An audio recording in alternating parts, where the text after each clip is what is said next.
Ce samedi, comme chaque samedi, il y a toujours beaucoup d'intensité. Et aujourd'hui, vous m'amenez la question, où allons-nous? Où allons-nous? Alors, pour y répondre, je crois qu'il est nécessaire de se dire d'où venons-nous.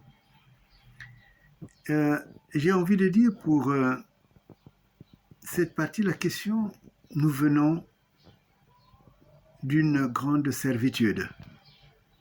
Et cette servitude est marquée par la terreur qui empêchait de prendre une parole ou de dénoncer quoi que ce soit dans le régime qui sévit au Congo.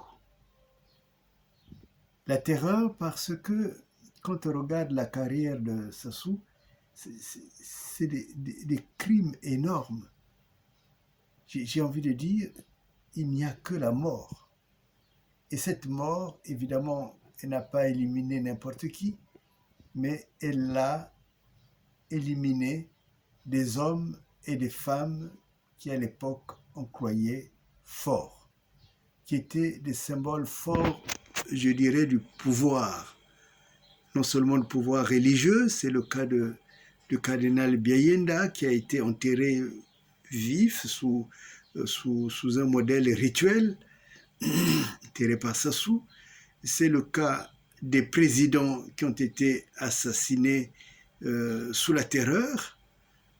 D'abord le président Marien Ngouabi et puis le président Massamba Deba. Quand on regarde tout cela, on voit bien que les crimes qui étaient commis visaient exactement l'élimination physique des hommes sur qui le peuple pouvait s'appuyer pour se sentir dans la sécurité en tant que nation, mais visait aussi à terrifier le Congo lui-même. Parce que lorsqu'on veut dominer un peuple, on le terrifie d'abord. Et c'est ce qui fait que la dernière fois, j'écoutais le témoignage de la parole assez rude, d'ailleurs, de l'ambassadeur de Cameroun, de France au Cameroun, qui disait que pour que la France assoie son pouvoir, il y a eu des milliers, et même des millions de Camerounais qui ont été tués. Et alors, une fois qu'on assiste à ce type de tragédie, plus que de tragédie, de ruines humaines, chacun a peur. Chacun est terrifié. Personne n'ose parler. Et je me rappelle quand je grandissais au Congo, mes parents, ma mère particulièrement, me disaient, mais il ne faut pas parler de la politique, il ne faut pas parler de ça.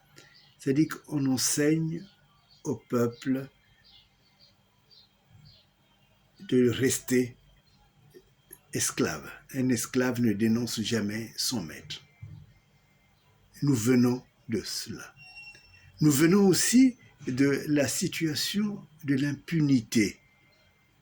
L'impunité signifie clairement que on peut tuer comme on veut. On peut tuer dans le nord.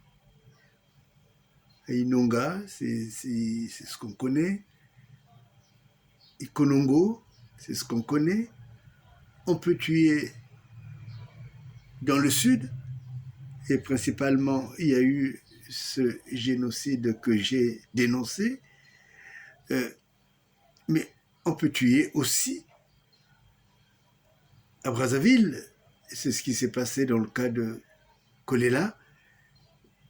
Il est clair que si je n'avais pas soulevé le mensonge qu'ils avaient développé, que ce soit avait développé, sur lequel beaucoup, y compris les parents proches, se sont laissés noyer, l'affaire Kolela serait passée, comme on dit, comme une lettre à la poste. Mais techniquement, mon expertise a permis de dire que Kolela était tué à Brazzaville, et particulièrement par Sassou lui-même à l'hôpital général. Et donc, vous voyez bien, il y a l'impunité, il y a la terreur, mais il y a aussi la pauvreté. Et je crois que le Congo a été volontairement mis sous le régime de la pauvreté. Et le seul qui était devenu le riche du pays, c'est Sassou, sa famille et tous ceux qui prêtent allégeance au Congo. Voilà, madame, d'où nous venons. Parce que si on ne sait pas d'où on vient, on ne peut pas savoir où on va. Martin Luther King, dans son combat, dans le combat de nos frères noirs américains, avait écrit un livre « Où allons-nous » Eh bien, ce qu'il faut dire déjà que le Congo, moi je félicite les Congolais, souvent dit aux Congolais de la diaspora, vous ne faites que parler, mais il a fallu prendre la parole. Des hommes et des femmes ont pris la parole, même si en situation de diaspora, mais ils ont osé parler. Et pour cela, pour ceux qui ont parlé, je les félicite. Ils ont osé parler. Il n'y a pas eu que cela. Il y a eu des instruments de communication comme Telar TV qui se sont mis en place. Tous ces instruments ont permis de transmettre la parole de dénonciation. Donc, bravo à vous, Congolais, à vous, Congolaises, parce que les femmes se sont aussi levées. Bravo à vous, parce que vous avez pris la parole dans un espace de l'interdit. Il y a eu une dénonciation très forte et j'ai appris l'association qui vient d'être mise en place. Dans les dénonciations, je parlerai de monsieur, ce petit frère et ami, qui a beaucoup dénoncé, a pris des risques dans la rue. Celui que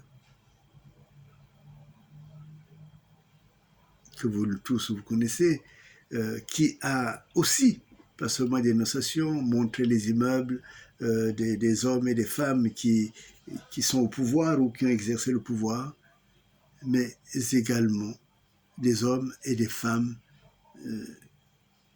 qui ont acheté des immeubles partout avec les frères congolais.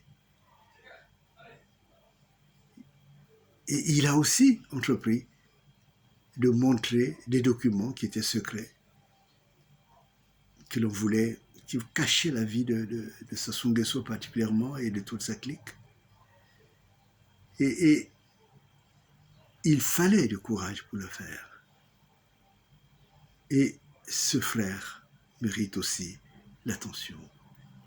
Il y a eu des médias, j'ai envie de dire des médias humains, des hommes, des chansons, M. Massamba, qui a pris la parole dans ses chants. Il y a eu des personnes qui se sont exprimées et qui ont pu dire à travers la parole dans notre griot principal, celui qui disait « Prenez déjà la fuite, Yidike Nuntin ». Donc, il y a eu la parole qui a été dénoncée, mais quand la parole est dénoncée, ah oui, vous me rappelez pourquoi je ne dis pas le nom, non, c'est bien le frère Nitou dont je parlais, il n'y a pas de souci par rapport à cela. Et il y a eu cette association qui a été mise en place, je disais, contre l'impunité de manière très explicite par mon confrère Ganga. Et je trouve que c'est des actes importants. Mais il y a aussi, et c'est là que intervient votre question, où allons-nous? Maintenant, où nous allons? Nous allons vers, vous voyez, il y a eu la dénonciation, il y a eu la mise en place des instruments pour vaincre l'impunité, et maintenant c'est vers le pouvoir. Le pouvoir a besoin d'être pris, mais le pouvoir demande un comportement particulier. Il faudrait que nous regardions les populations qui se sont libérées, comment ils ont fait. Et dans cela, l'argent a une place importante. Je voudrais dire que le Congo a été tellement paupérisé que même rassembler 100 euros est devenu très difficile. Je veux que nous prenions conscience de cette difficulté et je veux que nous travaillions pour que l'argent devienne un problème résolu, comme les autres problèmes. Et voilà vers quoi nous allons. Où allons-nous?